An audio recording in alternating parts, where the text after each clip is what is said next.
കോതമംഗലത്തെ പ്രതിഷേധത്തിൽ Ernakulam DCC president Muhammad ഷിയാസിന് ഇടക്കാല മുൻകൂർ ജാമ്യം ഹൈക്കോടതിയാണ് ഇടക്കാല മുൻകൂർ ജാമ്യം നൽകിയത്. വിവരങ്ങളുമായി രേഷ്മ ബാബു ചേരുന്നുണ്ട്. രേഷ്മ, ഹർജിയിൽ ഹൈക്കോടതി പോലീസിന്റെ വിശദീകരണം തേടിയിരിക്കുകയാണ്. വിശദാംശങ്ങൾ.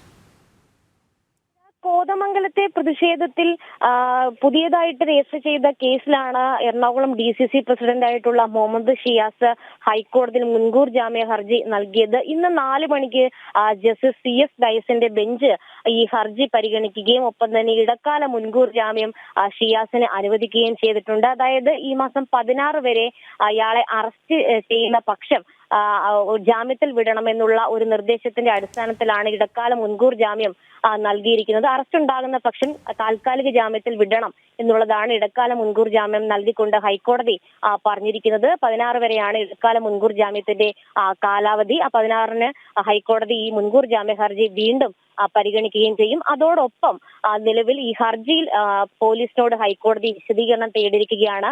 ഹർജിക്കാരൻ ഹൈക്കോടതിയെ ബോധിപ്പിച്ചത് ഈ കോതമംഗലത്തെ മൃതദേഹവുമായി ബന്ധപ്പെട്ടുള്ള പ്രതിഷേധത്തിൽ ആദ്യം ഒരു കേസ് എടുത്തിരുന്നു. ആ കേസിൽ പോലീസിന്റെ കസ്റ്റഡിയിൽ ഇരിക്കെ തന്നെയാണ് ഈ സംഭവത്തിന് ആധാരമായിട്ടുള്ള ഈ കേസിന് ആസ്പദമായിട്ടുള്ള സംഭവങ്ങൾ നടക്കുന്നത്. അതുകൊണ്ട് തന്നെ ഈ കസ്റ്റഡിയിൽ ഇരിക്കുന്ന താൻ എങ്ങനെയാണ് ഈ കേസിൽ രണ്ടാമത്തെ കേസിൽ പ്രതി ചേർക്കപ്പെടുന്നത് എന്നുള്ള ഒരു വാദമാണ് ഹൈക്കോടതി മുൻപാകെ ഷിയാസിന്റെ അഭിഭാഷകൻ മുന്നോട്ട് വെച്ചത്.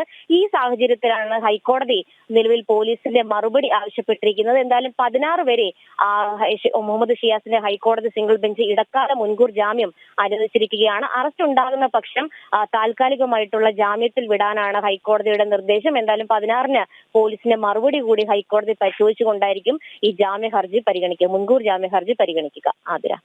ശരി, കൊച്ചിയിൽ നിന്നും രേഷ്മ ബാബുവാണ് വിശദമായ വിവരങ്ങൾ പങ്കുവച്ചത്.